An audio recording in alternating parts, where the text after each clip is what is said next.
Hey, what's going on, guys? It's Jack. I've been playing beta nonstop for the past 2 months, and I wanted to give you my tier list for the easiest healers to get into, to get started with for the War Within. We'll primarily focus on Mythic Plus, but I'll talk about some of the raid things coming in as well, and some things the healers need to be focusing on. But some of these are also going to focus on which of the hero talents you're choosing, but we'll talk about all of them as I've tested all of the dungeons, all of the hero talent combinations, and all of the healers. Starting it up with the easiest healer, you know it's got to be Holy Priest. They've got an enormously straightforward healing profile as being that whack-a-mole single target healer in a Mythic Plus environment. Holy Priest has lots of quick cooldowns with their holy words to burst large amounts of single target healing onto their allies, and if players are stacked, they can do some really good group healing. But primarily, you're single target blasting and reacting to the incoming damage in order to heal. The Lightweaver talent, which is allowing your heal spells to get buffed after you cast flash heals,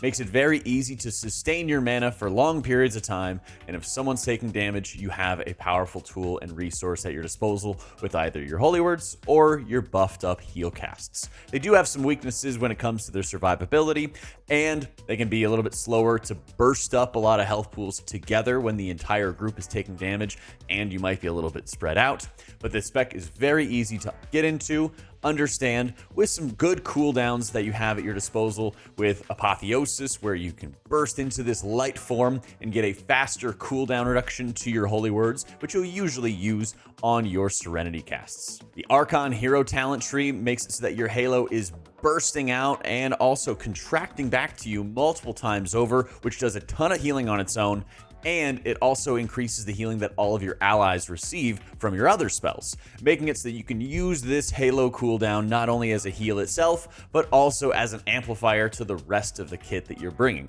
They don't have a lot of crowd control and a lot of other tools that you're really juggling, so finding good times where you can get a fear or get a chastise to be able to interrupt an enemy certainly helps a lot. When it comes to a raiding environment, they're very straightforward, and instead of building up as many extra Serenity and single target casts, more of your focus is going to be on generating lots of your AoE cast with Sanctifies. So you can get as many AoE heals out onto your raid as you can, and get a lower cooldown onto your massive raid CD in Holy Word Salvation. They're very simple to be able to understand, and some of the adjustments they've made to the raid gameplay actually allows for a much higher ceiling than we experience throughout most of Dragonflight. Holy is an incredibly straightforward healer to understand how to juggle different cooldowns, and you don't have a lot of maintenance abilities that you have to set up first before you can actually do healing, making Holy Priest our easiest healer to get into. Next up on our easy tier is Restoration Shaman.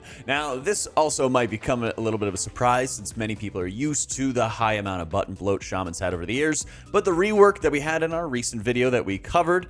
streamlines the spec quite a lot, but allowing you to take most all of your output cooldowns in your class tree and still be able to spec into the utility that you would like to. While the spec tree also gives you a nice clear break between more AoE focused builds with Chain Heal and more single target focused builds that emphasize Riptide and Healing Wave. As a result, the spec, especially if you are speccing into Totemic, is one of the easiest in the game to get started with a very high skill ceiling that you can progress through a little bit later on. The Totemic hero talent, like I mentioned before, allows you to use Surging Totem to replace your Healing Rain, and so one of your biggest really setup heals that you need to be using on cooldown now is a 2.5 times longer duration and cooldown to match, so that you're able to maintain this ability and easily move it around when you need to, and not have to juggle one additional cooldown that you have to maintain all the time. With a Totemic tree, your chain heals are also getting cast from a lot of your totems, allowing you to consume really big buffs like High Tide, for example, by casting your Healing Stream totem or Cloudburst totem or Healing Tide totem. That way, whenever you're setting up another of these sort of modifier abilities or setup heal abilities, it's also doing something instantly to respond to the incoming damage. In the past, some abilities, like you'd see out of Ascendance, do a small burst of healing, and they still do, but when you are now able to have large bursts of output coming from casting your totems themselves, that's another element where you can quickly respond to incoming pressure whenever high damage is going out onto your team. You also have some buffs to your Spirit Link totem with Spouting Spirits, allowing you to have this health redirecting, redistributing totem also burst for a ton of output onto your allies, giving you an amazing emergency button whenever you need to. As I mentioned, the spec has a ridiculous amount of utility with the shortest kick in the game, great stun, even having access to root totems for the niche situations where you might need it, but also having the enormously powerful Thunderstorm ability to knock up enemies and interrupt their casting in the process, meaning that the skill ceiling for the spec can actually be quite high when you're looking to manage all of the utility to stop damage from happening, assist you with dispels, and to make up for other players' mistakes. There is a lot more cooldown management. I'd even call it a little bit of bloat if you're going to be playing something like Resto Shaman, and even in a raid environment, there's still a number of things you need to be juggling around before you can really blast a lot of output. But the spec does an amazing job of responding to burst damage and has an incredibly streamlined playstyle that's very easy to get into with the totemic hero talents. Now, learning anything new can be a challenge, and that's why our sponsor Boot.dev has built an incredible platform to teach back-end web development that feels just like a game. They teach Python and Go's programming languages to you from start to finish by giving you hands-on lessons that balance the theory with practical application, having you write a ton of code from the start, because just like in WoW, you learn best by doing. Their platform avoids boredom by having tons of challenges for the ambitious students, also having worldwide leaderboards if you're ever interested, with quests and XP to help track your progress along your learning journey. And if you're ever stuck on a concept, their trained AI, Boots the Bear, is at the ready to ask you questions to help you understand. If you're on the fence about giving Boot.dev a try, check out their guest mode, which allows you to preview all of their material before you end up deciding on a membership. So if you're interested, click the link in the description box and use my code AutomaticJak to get 25% off your first payment for Boot.dev. That's 25% off your first month or your first year, depending on the subscription you choose. Huge thank you to Boot.dev for sponsoring this video. Now let's get back to it. On our intermediate tier, we've got 3 healers that are going to be a little more challenging to get into, but still have a straightforward entry path. Holy Paladin is the easiest of this tier, and it's very straightforward as a builder-spender spec with less cooldowns to juggle than you had to deal with in the middle of Dragonflight after their rework. No more Glimmer, no more Daybreak, and with Tyr's Deliverance, the other cooldown added in the Season 2 revamp of the spec, has made it a lot easier to balance their output and to push out really huge healing from just your spenders in your Holy Power alone. You build up Holy Power through using Holy Shock, which is an instant heal, Crusader Strike or Judgment, which are damaging abilities, and you are then spending them primarily on Word of Glory, or if you're talented into Herald of the Sun, Eternal Flame. Light of Dawn as an AoE heal has not been used very much in beta, at least in a dungeon environment. There's some builds, I think, using it in a raid environment, and you can, of course, use it for damage with Shield of the Righteous. Holy Paladins are masters of spot healing, and you can put together a lot of very reactive healing. Whenever somebody takes damage, you should be building up Holy Power to quickly spend on spot healing, single target healing, whenever you need to. Unlike some of the healers above us on the list, Paladin also does have some setup tools where you have to prepare for some of the incoming damage a little bit more. Things like Beacon of Virtue have been really good so far in beta to help you burst large amounts of AoE healing, but you always want to make sure you're setting up that output and setting up that ability in advance, since it's not doing any healing from its own global.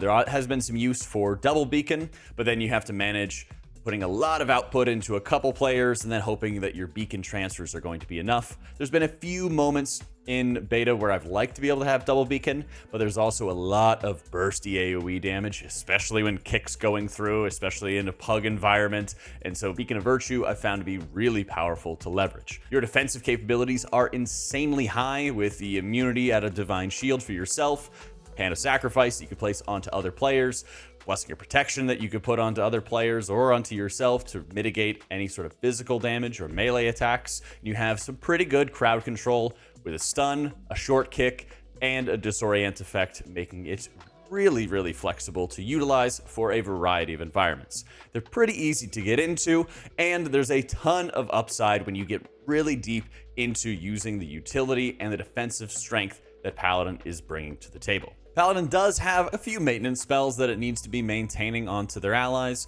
Things like your Blessing of Summer or Seasons. You're kind of juggling onto yourself for additional damage, onto others if you needed some help with healing, and it can be kind of flexed into your allies depending on the situation, but it's not really doing a lot of healing on its own. You also have the option between Lightsmith, which has a lot of, again, more setup abilities that are not doing tons of healing instantly. You can have the Bulwark Shield, which is really powerful in that instant moment when you toss it onto an ally, but the sword, if you're tossing it to your allies, is going to be doing healing over the duration, and it's not doing a burst of healing to respond to any sort of emergency situation. When it comes to the damage reduction tools, Paladin has a ton of them, not only in its hands, but also in Devotion Aura, and so good knowledge of the incoming damage makes a massive difference in mitigating abilities before they actually happen. Next up on our tier list, we've got Mistweaver Monk, just dead in the middle onto this one in terms of difficulty. They have some incredible burst AoE, especially when they're pooling up their Shayloon's gift,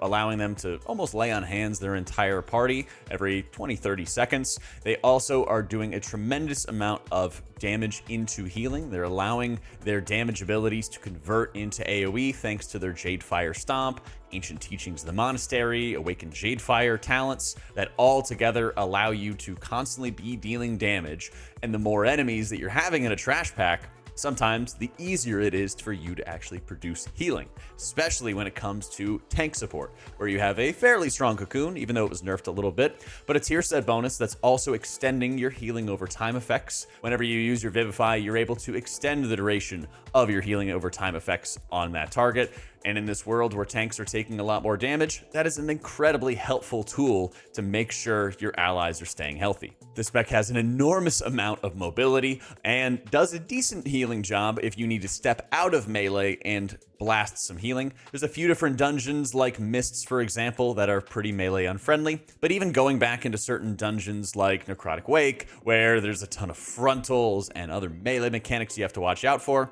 sometimes it can be really helpful, especially when you get started as a healer, to get out, step out a bit, channel that Soothing Mist into your tank or anyone else taking huge damage, and blast a ton of healing into them, get them healthy, and then get back into melee, add damage while also doing very good healing. They also do an incredible job of managing their mana with Mana Tea, building up their mana after they've spent it, and giving them a discount on the future cost of their abilities, allowing you to really almost never have to drink when it comes to a dungeon environment, and you're always going to be ready for that next pull, especially if pugs are running wild and not giving you a second to drink. The Conduit of the Celestials hero talent is by far my favorite of the two, as it gives you a lot of procs of faster casting Enveloping Mists, and they put shields onto your allies at the same time, giving you more tank support, more tank healing, and more absorbs and effective health onto your party members so that you can keep them safe and they're not going to get bursted down as quickly when the next damage mechanic goes out.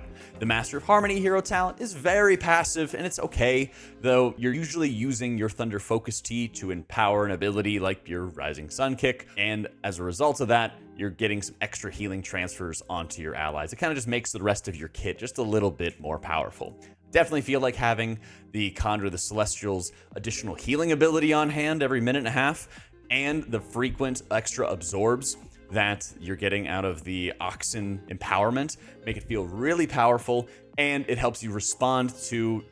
additional burst damage, have additional shields out onto your group, and with how much more powerful your mastery feels, whenever you're activating your Celestial, your Chi-Ji, and you're running in and slamming damage abilities, you're really able to push up health pools very easily, and you're not worried at all when there's large mob density, which feels fantastic. Our next healer on the intermediate list is Evoker, as it's an incredibly fun healer to play, and it was very easy to get into in early Dragonflight with how powerful all of their empowered abilities were, where pretty much just charging up the ability more makes it more bursty, more powerful. In the case of Dream Breath, you can have a short empowerment with a long healing over time effect, or you can have a bursty empowerment, holding it longer, but a lessened healing over time effect, where it's pretty easy to get into and understand some of the core healing abilities that you're having at your disposal. It's also incredibly mobile, deals excellent damage, and the healing can be very responsive,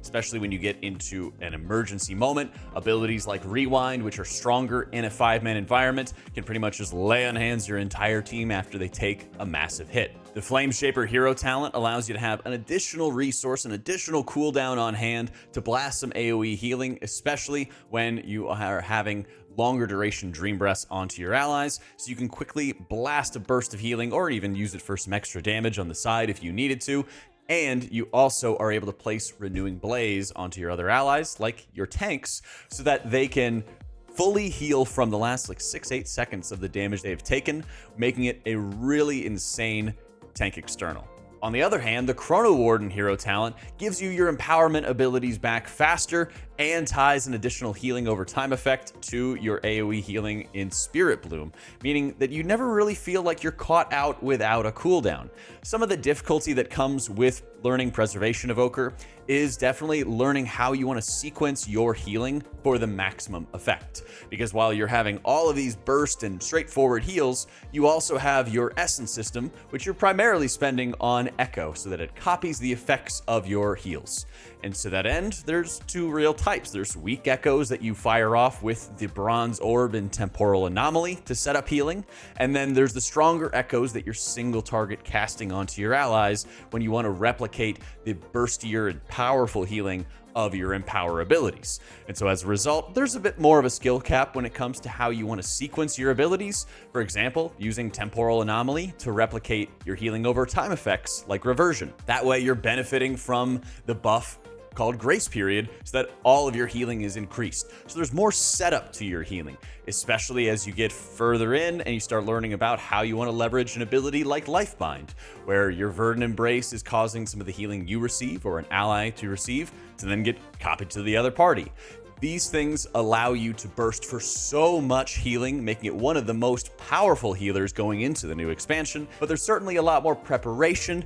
so knowledge of the dungeon environment becomes really important, and knowledge of your spec to fully leverage all of these resources becomes pretty important as well, making the spec one of the bigger proactive healers, and as a result, a more challenging healer to get into. On our challenging healer tier list, proactivity is really the name of the game, and Resto Druid is going to get us started. While it was very easy to get into, I feel, in Season 3 and Season 4, especially when I had my Zero to Hero series, when I was learning it from scratch, the spec has gotten a bit harder going into the War Within, as your treants are nowhere near as powerful as they used to, and so they're not as easily able to carry you through those emergency situations that you had previously. You also are having talents like Photosynthesis and Flourish compete against each other now, and it means that you can't really run Flourish when you're playing in a dungeon environment. So your healing over time effects are not going to have those more frequent extensions, which means you have to spend a bit more time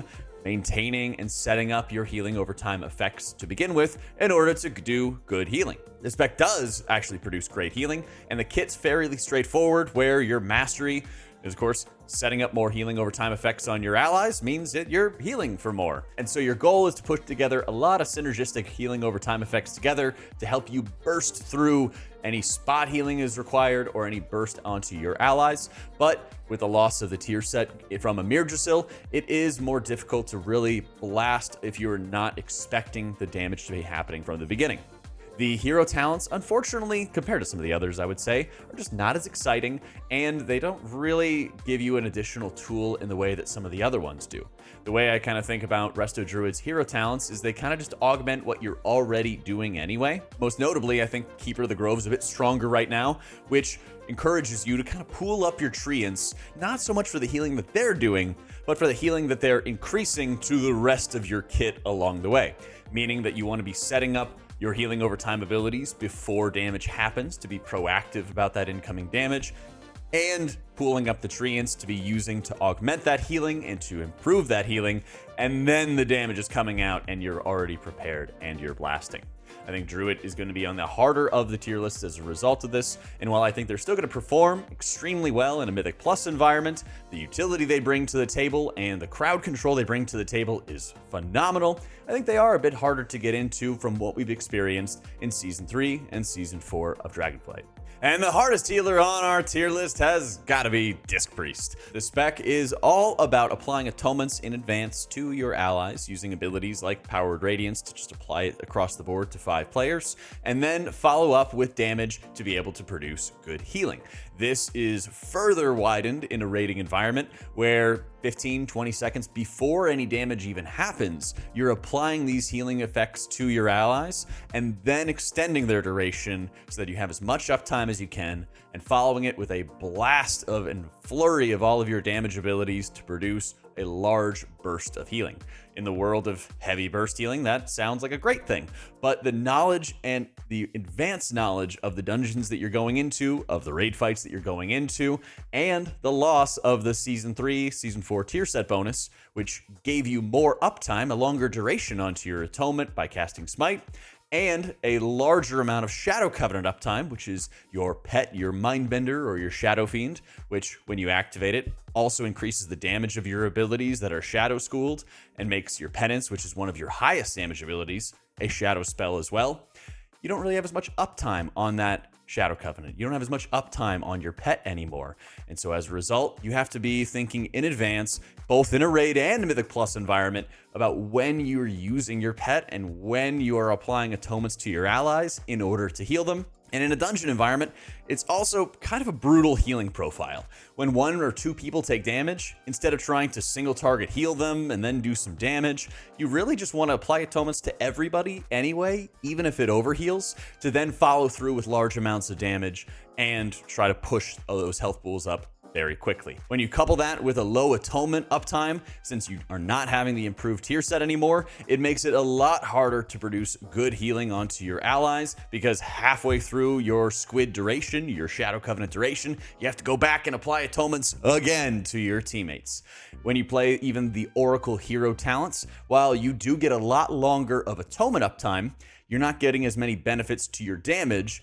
as the Void Weaver hero talent. And so Oracle gives you a lot of atonement uptime, but weaker damage. And then Void Weaver is giving you better damage, but worse atonement uptime. And so on both hands, there's additional challenges that you need to figure out and challenges that you need to overcome that other healers don't really have the same issue with. You don't really have as much crowd control to help make up for some of the mistakes that other people make, and you don't really have an emergency button the way that a shaman might have Spirit Link Totem to just burst up everyone's health pools in an emergency situation. You have a lot of proactive tools with things like Pain Suppression with having 2 charges and Barrier be doing 25% damage reduction, but you don't have a lot of bounce back or reactive tools. Most of the kit is focused on the proactivity, which requires more dungeon knowledge, more class knowledge for what your teammates have when it comes to defensives and don't have, and how you are going to use those tools to respond to what the boss fights are going to throw at you. The spec can blast good healing, but it's a lot harder to operate, and there's a lot more punishing if you get it wrong. So this is my list for the hardest healers to get started with. Again, to get started with, to get yourself into going into the War Within. If you have any questions, be sure to leave them down in the comments down below. And if you'd like a little bit more in-depth breakdowns of each of these healers, as I know there's so much to talk about for all of them, be sure to check out our Should You Play X Healer series, as we've already gotten started with the first of those videos when it comes to Resto Shaman, and we're going to have a lot more coming out very soon. Thank you so much for watching, and if you'd like to support further, be sure to check out our Patreon, where we are building the most expansive healing content possible for you all for the War Within. Thank you so much for watching, guys.